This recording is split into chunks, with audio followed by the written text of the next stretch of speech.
ما يجوزوك من عندهم؟ ها بدك تتجوز من عندنا من سوريا؟ حلمي يتجوز من عندهم.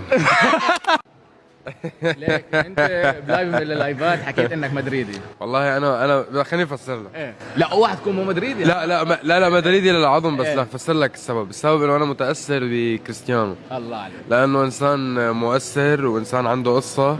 وانا سبق وحكيت انه انا يقبرني الله لك شو عيب شيلنا من كريستيانو جايك انا رقم واحد. بتعرف ليش رقم واحد؟ لانه دائما انت توب 1 على راديو الرابع. يقبرني دائما اول باول. ربك، يقبرني ربك. جو اوورد لما اخذت الجائزه، امي بتحكي لي طلع هالشاب ما احلى سوري من عنا.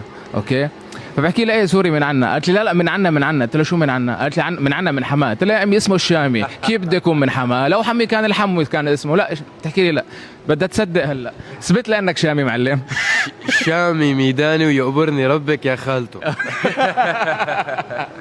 ليك الكل عم ينسب